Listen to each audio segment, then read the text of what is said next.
السلام عليكم ورحمة الله وبركاته. قناة المفيد من كتاب تقدم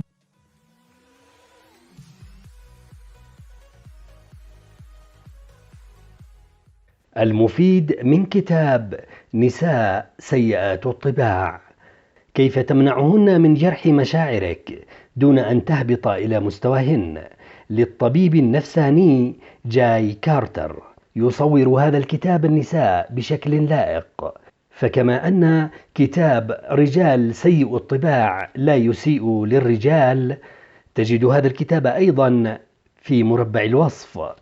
كذلك هذا الكتاب لا يسيء للنساء. أحيانا لا تكون تصرفات النساء السيئة نتيجة لأنهن سيئات الطباع، بل لأنهن نساء فحسب.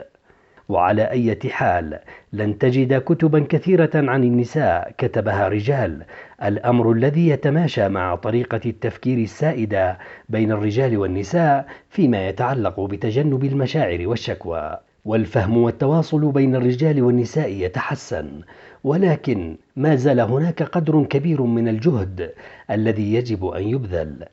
لقد تعلم الرجال دائما أن لا يشكوا، بينما كان المجتمع يوافق للمرأة على أن تنفس عما بها ما عدا مشاعر الغضب. إن المرأة سيئة الطبع هي أي امرأة تمارس سلوك التحكم أو العقاب أو الاستغلال، والمرأة الأسوأ طبعا من هذه هي من تسبب التعاسة لكل من حولها ويكون سلوكها غير أخلاقي. أما المرأة الأسوأ على الإطلاق فهي امرأة مثل امرأة بنسلفانيا التي قتلت 5 أزواج بسم مؤلم ولا يمكن كشفه، جعلهم يعانون لمدة أشهر قبل وفاتهم. نساء سيئات الطباع خطر في بالي أن هذا الكتاب يمكن أن يخاطب 5 أنماط من الناس على الأقل. النمط الأول: الرجال الذين أصبحوا لا يشعرون بقيمة وسحر المرأة ويريدون فهمها بشكل أفضل. النمط الثاني: النساء اللاتي يرغبن في معرفة السبب في أن بعض النساء يسيئن معاملة النساء الأخريات. النمط الثالث: النساء اللائي يرغبن في معرفة سبب تحرر الرجال من سحرهن. النمط الرابع: النساء اللاتي يعتبرن أنفسهن سيئات الطباع ولكنهن لا يرغبن في أن يكن كذلك. النمط الخامس: النساء اللاتي يرغبن في أن يقرأ الرجل عن بعض النساء سيئات الطباع حتى يدرك كم أن زوجته لطيفة ومثالية ويمتن لأنه لم يتزوج واحدة من هؤلاء النساء سيئات الطباع. وتنظيم هذا الكتاب مماثل لتنظيم كتاب رجال سيء الطباع.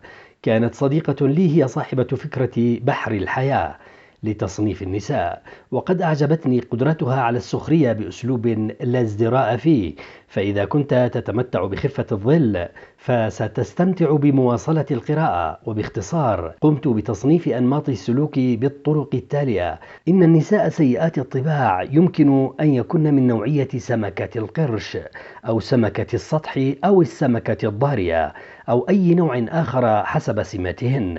هذه التصنيفات تعرض أساليب الاستغلال أو المعاقبة أو التحكم التي تستخدمها النساء سيئات الطبع.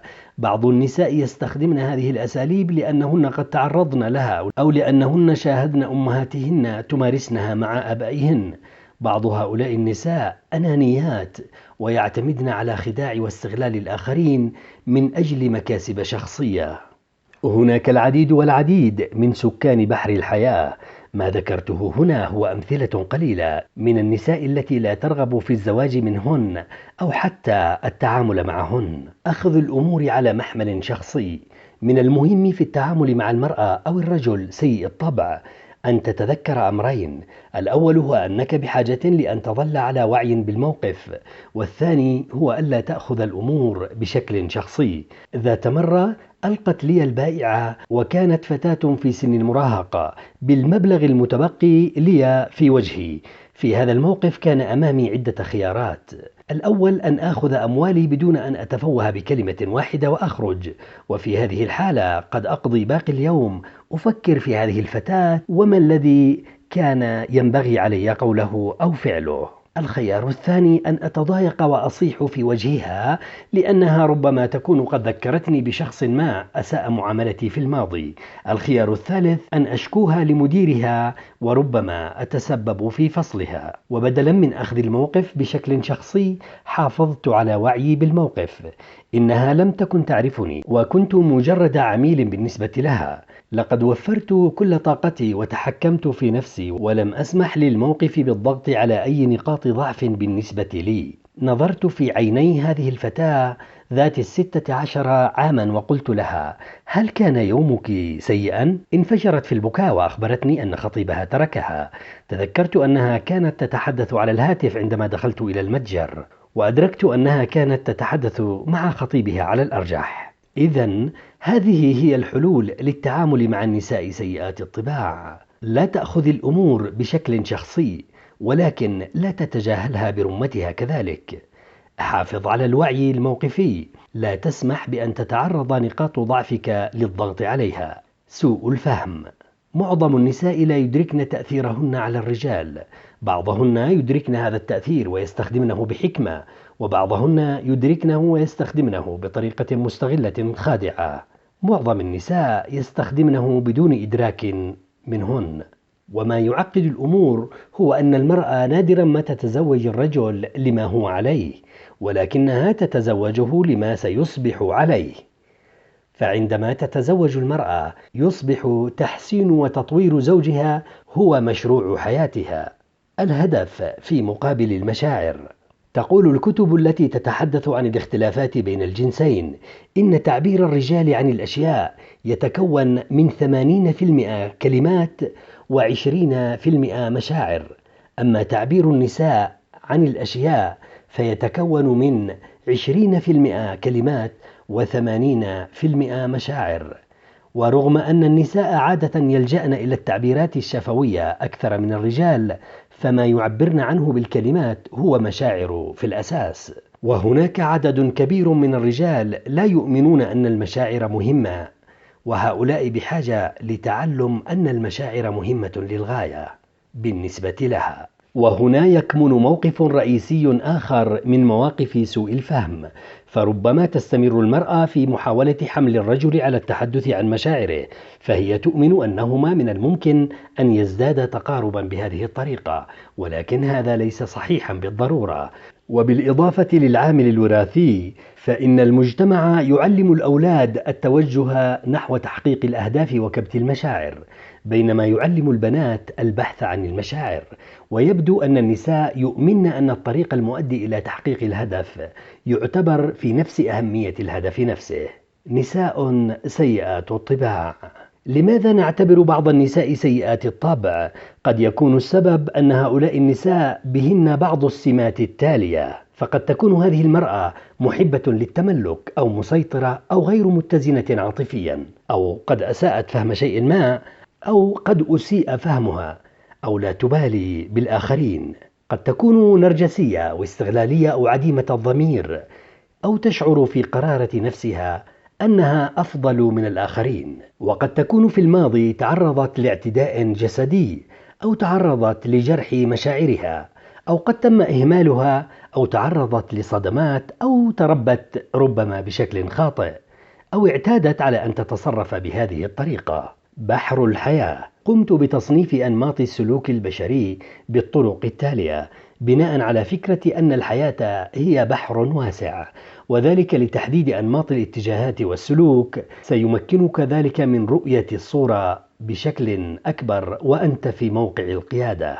السمكة المفلطحة متقلبة المزاج. في عالم البحار نجد أن السمكة المفلطحة عبارة عن سمكة ذات شكل مختلف عن باقي الأسماك، فعيناها في الجانب الأعلى من رأسها المفلطحة، وتسبح طيلة عمرها وهي تتخبط في كل الاتجاهات، وعيناها تنظر هنا وهناك بحثا عن طعامها. أما المرأة فتتخبط وتتعثر مثلها تماما عندما تشعر بخوف شديد من أنها ستهجر، أو أن الطرف الآخر سوف يتخلى عنها، وسيكون رد فعل هذه المرأة لهذا الهجر الذي تشعر به عبارة عن خوف شديد أو غضب عارم. ويمكن أن تصبح استغلالية جدا. فإذا سافر زوجها في رحلة عمل قد تمرض يوم رحيله، أو قد تتهمه بأنه يلتقي بامرأة أخرى، أو قد تتوسل إليه أن يبقى بالمنزل لأنها بحاجة إليه، وهي تشعر باليأس. وإذا سارت العلاقة بسلام فقد تفعل شيئا ما لإثارة الفوضى أو النزاع أو الأزمات، وقد تثور على زوجها بدون سبب واضح، وعندما تنتهي تلك الثورة كما بدأت قد تنهار وتتأسف وتتوسل إليه كي يسامحها، وهي في كل تصرفاتها تتسم بالحدة الشديدة تماما كالفتاة المراهقة. في خلفيتها العائلية قد تكون تعرضت لإهمال وإساءة معاملة بشكل من متوسط إلى حاد، وقد لا يكون لإخوتها أو أخواتها نفس رد فعلها حيال ذلك، فأسلوبها في الحياة قد يكون مزيجا مما يلي: مزاجها الخاص، والظروف البيئية المدمرة مثل الإهمال وإساءة المعاملة، وغياب الرعاية أثناء مرحلة مهمة من مراحل نموها. فما الذي يمكن عمله لإصلاح ذلك؟ إن هذا سؤال خاطئ، والسؤال الأفضل هو: ما الذي يمكن عمله من أجل التعامل مع ذلك؟ هناك بعض الأشياء طوال الطريق ستذهب للجحيم من أجله. إنه يحتاج لأن يكون النجم الأكثر تألقا في فلكها، وبناء عليه يجب أن يتميز بما يلي: يستحق احترامها، يحبها حبا حقيقيا، أقوى منها، ينظر إليها من منظور إيجابي. إذا استطاع الرجل أن يفعل ذلك فسيساعده على إنجاح العلاقة معها. ليس عليه أن يصبح طبيبها النفسي. وإذا لم يستطع أن يكون النجم الأكثر تألقا في كوكبها وأراد أن ينفصل ويترك العلاقة، عليه أن يفعل ذلك بحب، وقد تهدده بأشياء فظيعة كما تفعل الفتاة المراهقة. ولكن هل يمكن أن تكون خطيرة؟ نعم، عليه إبلاغ السلطات إذا أصبحت تشكل خطرا عليه أو على نفسها، فقد تكون حياتها أكثر أمنا في السجن أو في مصحة نفسية. ومرة ثانية عليه أن يفعل ذلك بأكثر طريقة عاطفية ممكنة، فهي إنسانة يائسة. وهناك سر سأخبرك به: لا يمكنك تغيير أي إنسان. لن يمكن لمن يتزوج بمثل هذه المرأة أن يصبح منقذها، فلن يستطيع تغييرها. يمكنه فقط أن يغير نفسه وعلاقته معها. والأكثر من ذلك هو أن التغييرات الحسنة الوحيدة هي التغييرات التي ترد الشخص إلى طبيعته الأولى التي ولد بها. فنحن نأتي إلى هذا العالم أسوياء، فلا ينبغي لأحد أن يحاول أن يضع تغييرا حسنا فوق تغيير سيء. من الأفضل التخلص من التغيير السيء أو إصلاحه، وذلك من صميم عمل الطبيب النفسي. السمكة المنتفخة المتنمرة. في المرحلة الابتدائية تميل الفتيات إلى التنمر بشكل يختلف عن الأولاد، فالأولاد يستخدمون القوة البدنية، ثم يتغير ذلك إلى الإساءة بالألفاظ في المرحلة الثانوية. أما الفتيات فيتنمرن بالرفض والنبذ، أو باستخدام الإساءة المعنوية أو النفسية. فمثلا يحدث هذا النبذ عندما تتمكن الفتاة أو المرأة من منع الآخرين من مصادقة الضحية أو التعامل معها. وقد تدعو فتاة أو امرأة من هذا النوع جميع الفتيات أو النساء الأخريات ما عدا ضحيتها لحضور حفل عيد ميلادها. هناك العديد من السيدات يفعلن نفس الشيء، إذ لا يستطعن تجاوزه والتخلص منه برغم مرور الزمن. كل ما في الأمر أنهن يفعلنه الآن بحنكة وتمرس وبشكل أكثر احترافية. إذن هذه هي اللعبة. فما الذي يفعله الرجل الذي يعيش مع امرأة من هذا النوع؟ إما أن يستسلم وإما أن يهيمن. فإذا اعتقد أن تلك المرأة ستكون قائدا عادلا فقد يخضع إذن ويستسلم. أما إذا كان لا يستطيع أن يتعايش مع تلك المرأة المتنمرة فعليه أن يكون الطرف المسيطر أو يتحاشاها. وهناك بديل آخر هو الاحترام المتبادل، وفي هذه الحالة لن يحاول أن يسيطر عليها ولن يسمح لها أن تسيطر عليه، ولكنه سيفعل ما يلي: يطالبها باحترامه ويعطيها الاحترام، ويظهر أنه يحب المتنمرة إذا كان ذلك ممكنا، ويضعها في إطار إيجابي. تحتاج هذه المرأة أن تشعر أنه يحترمها وأنه لا يمكن الهيمنة عليه. إذا شعرت بذلك فستعامله بشكل يختلف عن معاملتها لهؤلاء الذين يمكنها السيطرة عليهم. السمكة الضارية تابعة المتنمرة. ليس لدي الكثير لأقوله عن السمكة الضارية، فهي تسير مع المتنمرة حتى لا يهاجمها أحد، وهي تتخلص من إحباطاتها بأن تساعد المتنمرة في مهاجمة الآخرين. فهي تابعة مثل الدجاجة تماما. ففي الحظيرة بعض الدجاجات تبدو مصدر تهديد، والدجاجة التي من هذا النوع تنظر للدجاجات ومنقارها موجه في اتجاه دجاجة أخرى، ثم تسير إليها بطريقة تدل على التهديد وتتبعها كل الأخريات، وكل ما على المرء فعله أن يحرك ذراعه ويصيح هش، فتجري التابعة مسرعة وتصرخ طوال الطريق، وهي لا تتسم بالعمق ولا ترى الصورة الأكبر، فكل هدفها هو الحفاظ على نفسها، وهذا كل ما يقال عنها. سمكة القرش مصلحتها فحسب. تتجاهل سمكة القرش مشاعر ومشكلات الآخرين، رغم أنها تستطيع أن تتظاهر بالاهتمام، وهي عديمة الضمير وتتسم بالأنانية والتكبر والإحساس بالاستحقاق والأهمية، ويبدو أنها تقدر نفسها وواثقة بذاتها وتشعر بأهميتها واستحقاقها، وهي في الحقيقة لا تحترم الشخص الذي يخضع لاستغلالها، وتعتقد في قرارة نفسها أنه شخص فاشل. يمكن أن تكون مخادعة جدا ولا تمانع في انتهاك القانون إذا كانت تعتقد أنها لن تكشف، وعادة ما تكون مديونة بالكثير الذي لا تقوم بسداده، كما لا تفي بالكثير من التزاماتها، فيمكنها أن تترك زوجها وأبنائها دون الشعور إلا بالقليل من الندم، ويمكن أن تكون سريعة الانفعال وعدوانية جدا. لماذا أصبحت هكذا؟ يقول الباحثون أن ذلك بفعل الوراثة بالإضافة إلى بعض الظروف البيئية. يبدو ذلك معقولا، وأستطيع أن أضيف أن المسألة تتعلق كذلك بسلسلة من الاختيارات، فعندما يتداخل الضمير مع الرغبات تشعر بالضعف، ولذلك تعمل جاهدة للتخلص من هذا الضعف. ومن خلال عملي تولد لدي إيمان قوي بأن هناك فرقا كبيرا بين المرض العقلي والإجرام، فهناك كثيرون ممن يعانون من الفصام الشيزوفرينيا لا يمكنهم إيذاء حشرة رغم ما ينتابهم من هلاوس، وهناك مصابون بالفصام يكتسبون طبيعة إجرامية.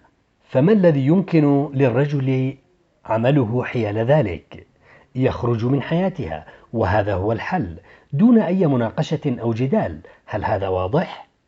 لا ينبغي أن يقلق عليها، فستكون على ما يرام. ستجد مغفلا آخر. هل أقول ذلك بعداء؟ لا، في الواقع هذه هي الإجابة.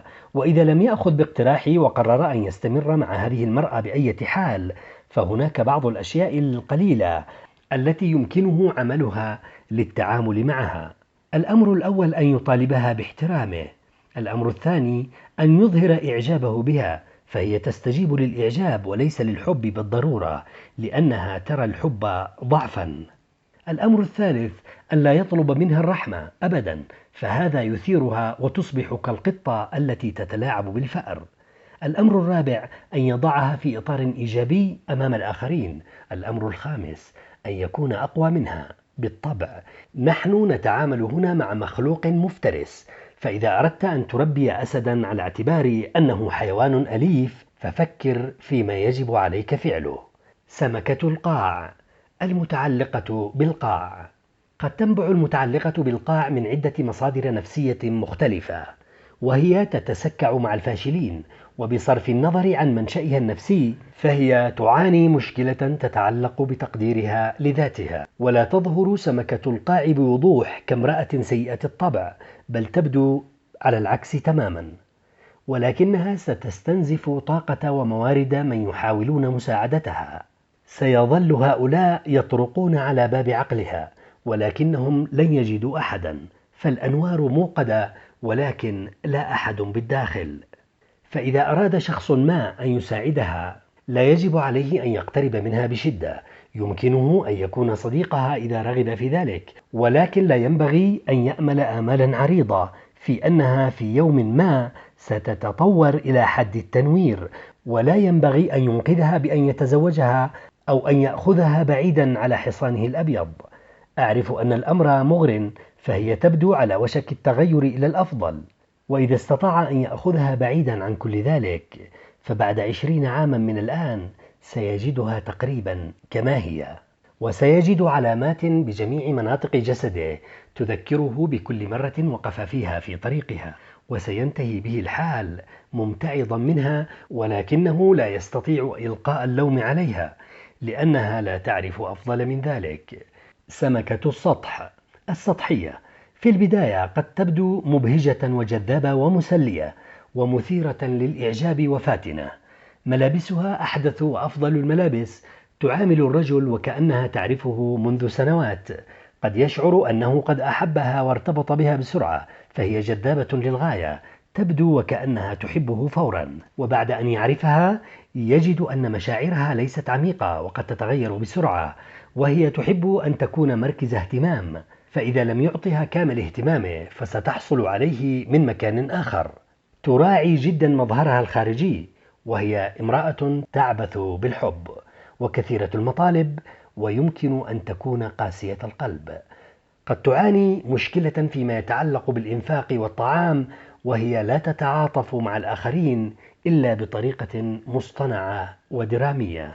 قد تستمر الأمور هكذا حتى تنهار إذا حدث ذلك أصلا. تحتاج لحدث مؤثر في حياتها ليغيرها، حادثة تهدد حياتها أو فقد شخص عزيز لديها. لن توجد فرصة لتغييرها إلا إذا سقطت وانهارت، فعندئذ تكون عرضة للخزي والإهانة. ما الذي يمكن أن تفعله للتعامل معها بنجاح؟ أن ترعاها وتهتم بها، أن لا تكافئها على ذاتها المتضخمة أو غرورها أو شعورها بالأهمية والاستحقاق. سمكة الجريث المعتمدة على الغير. تشعر سمكة الجريث أنها بحاجة لشخص ما بجانبها دائما، فهي تشعر أنها ضعيفة وعاجزة بمفردها، وهي ساذجة وتثق بالآخرين تماما، ولكنها ثقة عمياء لا تقوم على الحكم الصحيح، ولذلك يمكن أن يستغلها الآخرون بسهولة. ما الذي يمكن أن يفعله إذا أراد أن يبقى معها ويساعدها؟ يمكنه استغلال دوافعها لإرضائه، ويحاول أن يجعلها تتحسن من تلقاء نفسها وتغير من شخصيتها. الإسفنجة معتمدة أخرى على الغير، تمتص الألم وتحمي زوجها وأطفالها من الواقع. تبدو وكأنها إنسانة مثالية، تلتمس الأعذار والمبررات لزوجها في كل المواقف، وتتصل بعمله لتخبرهم بأنه مريض عندما يتكاسل عن الذهاب، وتخفي عن الأطفال أنه شخص طائش وغير مسؤول، وهم يعرفون ذلك. لو تستطيع فقط أن تجعله يلتزم بقدر يجعله يحافظ على وظيفته فقط، ثم يصل الأمر إلى أنه قد تم فصله من عمله، وحان الوقت لتجد هي وظيفة للإنفاق على الأسرة. تجد وظيفة ولا تزال هي من يغسل الملابس والأطباق وتتأكد من ذهاب الأطفال إلى المدرسة. أحيانا تصاب بالإحباط، ولكن إساءته إليها بالألفاظ عادة تجعلها تكبت ذلك لتحافظ على الهدوء في الأسرة. تحاول أن تبدو إنسانة مثالية، ولكن ذلك أبعد ما يكون عن الواقع، وهي بالطبع لا تدرك ذلك، ولكنها تمهد لزوجها الطريق إلى القبر، وذلك ليس لأنها تسببت في طيشه وتهوره وعدم إحساسه بالمسؤولية، ولكن لأنها تساعده على أن يبقى كذلك. فإذا انصلح حاله تجد نفسها لا تعرف ماذا تفعل، فقد تختلق المشكلات، وذلك ليس لأنها ترغب في ذلك. ربما كان والدها شخصا طائشا ومتهورا، وتعودت مثل أمها على التعامل مع ذلك، وإذا لم تجد مشكلة كهذه في حياتها فقد تشعر بالضياع. إنها معتادة على أن تقوم بوظيفة الإسفنج، فهي تعرف كيف تمتص الألم، وكذلك الخزي الذي يشعر به الآخرون نتيجة لتصرفاتهم الطائشة غير المسؤولة، وبدون قصد تخلق مناخا يدعو للانتكاس. فإذا أرادت أن تساعد نفسها فعليها اتخاذ القرار، إما أنا وإما طيشه وتهوره وعدم تحمله المسؤولية. عليها أن تكون على استعداد للتغيير. سمكة البلهد قبل النظرة.